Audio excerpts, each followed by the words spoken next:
మీకు తెలుసు సజ్జనర్ గారు ఆర్టీసీ దాంట్లో ఉండి రీసెంట్గా పోలీస్ ఆఫీసర్గా ఛార్జ్ తీసుకోవడం జరిగింది. ఆయన డ్రింక్ అండ్ డ్రైవర్స్ అంటే డ్రంక్ అండ్ డ్రైవ్స్ చేసే వాళ్ళ మీద, తాగుబోతుల మీద, అంటే వాళ్ళు ఒక సూసైడ్ బాంబర్స్ లాగా, ఇంకా ఏంటంటే ఒక అందరినీ చంపేస్తారు తాగేసి. వాళ్ళు ఏం చేస్తారో, వాళ్ళని వాళ్ళు కిల్ చేసుకుంటారో లేకపోతే ఇంకో వాళ్ళని చంపేస్తారో అనే విషయం మీద చాలా ఓవర్గా మాట్లాడడం జరిగింది. ఎందుకంటే నేను ఒక విషయంగా అర్థం కావట్లేదు. సజ్జనర్ గారు, మీరు ఏంటంటే ఒక మంచి ఒక రెస్పాన్సిబిలిటీ దాంట్లో ఒక జాబ్లో ఉన్నారు.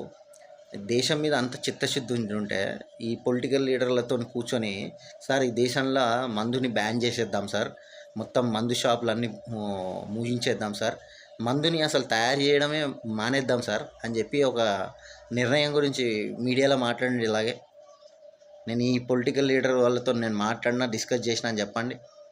ఎందుకు సార్? ఎందుకంటే పబ్లిక్ని, అంటే వాళ్ళు మందు తాగడం ఎంత తప్పో మందు అమ్మడం కూడా అంతే తప్పు కదా. మందు అమ్మేస్తే ఏ గొడవ ఉండదు కదా, థియేటర్లలో యాడ్స్ ఉండవు, ఏముండవు కదా. గుట్కాలు, పాన్ పరాకులు, సిగరెట్ల మీద కూడా ఇట్లనే పోరాటం చేయండి సార్. ఎందుకు సార్? నెక్స్ట్ జనరేషన్స్ అన్నా బాగుంటాయి కదా ఇలా చేస్తే. దీని గురించి ఎవడు మాట్లాడు. డ్రింక్ అండ్ డ్రైవ్స్, వాళ్ళని వదిలేది లేదు, వాళ్ళని ఎక్కడ పడితే అక్కడ పట్టుకుంటారు, చాలానే లేస్తారు, అన్నీ చేస్తారు. కానీ ఈ విషయం మీద మీరు మాట్లాడితే చాలా బాగుంటుంది సార్. I respect. అంటే మీరు ఇట్లాంటి విషయంలో మాట్లాడితే చాలా రెస్పెక్ట్ చేస్తాను సార్ మిమ్మల్ని. హ్యాట్స్ ఆఫ్, సెల్యూట్ చేస్తాను నేనైతే.